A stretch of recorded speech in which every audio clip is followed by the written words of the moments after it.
যে বিজেপি 2019 সালের নির্বাচনের প্রাক্কালে এই উত্তর কলকাতায় ঈশ্বরচন্দ্র বিদ্যাসাগরের মূর্তি ভেঙেছিল, যে বিজেপির নেতারা কবিগুরু রবীন্দ্রনাথ ঠাকুরকে বামপন্থীর প্রোডাক্ট বলে, যে বিজেপির নেতারা বাংলার কৃষ্টি সংস্কৃতি নিয়ে তাচ্ছিল্য ব্যঙ্গ বিদ্রুপ করে, যে বিজেপির নেতারা ইলেকশনে ময়দানে লড়াইয়ে জিততে না পেরে গরিব মানুষকে ভাতে মারার পরিকল্পনা, ষড়যন্ত্র, নির্লজ্জ প্রচেষ্টা করে বাংলার মানুষের টাকা গায়ের জোরে গাজোয়ারি করে আটকে রাখে, সেই বিজেপির একটাই পরিচয়, এই বিজেপি বাংলা বিরোধী।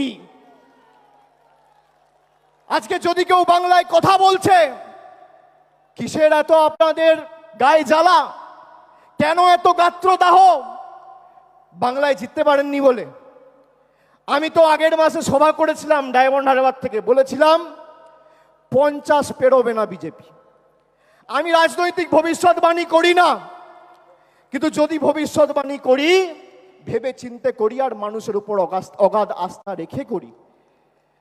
আমি আপনাদের দায়িত্ব নিয়ে বলছি, যেভাবে এরা বাংলার মানুষকে লাঞ্ছিত, নিপীড়িত, অত্যাচারিত, অপমানিত, শোষিত করেছে দিনের পর দিন, খালি নিজের ঔদ্ধত্য, অহংকার আর দম্ভের কারণে যে কটা ছাইপাস আর গুটি কয়েকটা বাংলা বিরোধী পড়ে রয়েছে, তাদেরকে ঝেঁটিয়ে বিদায় দিয়ে আমাদের বঙ্গোপসাগরে ফেলতে হবে।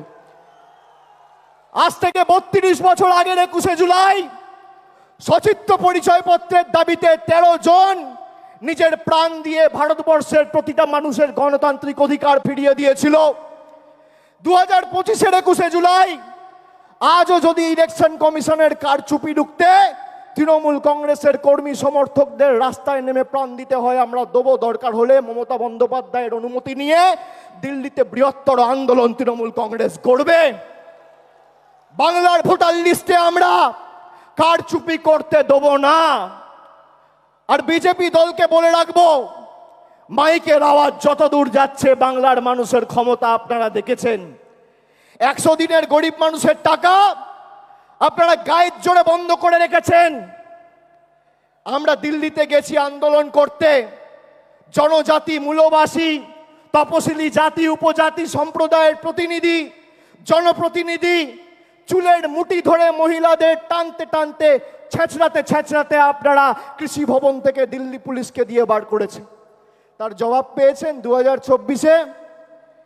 এবার কি করছে আসাম ফরেন ট্রাইব্যুনাল, যার বাংলার মাটিতে কোনো এখতিয়ার নেই, সেই আসাম ফরেন ট্রাইব্যুনালকে দিয়ে চিঠি পাঠিয়ে রাজবংশী ভাইদের বলছে তোমরা বাংলাদেশি।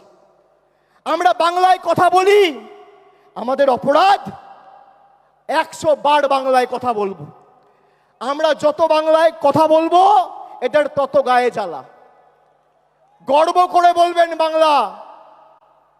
আগে জয় শ্রীরাম বলতো, মনে আছে? ঠেলায় না পড়লে বেড়াল গাছে ওঠে না। এখন বলছে জয় মা কালী, এখন বলছে জয় মা দুর্গা। আর আজকে আমার নাম দিয়ে লিখে রাখুন 21শে জুলাই 2025। আমি বলছি 26-এর পর জয় বাংলা বলাবো, না বলাতে পারলে আমাদের ক্ষমতা নেই। আরে এটাই তো তৃণমূল কংগ্রেসের জয়, এটাই তো বাংলার জয়।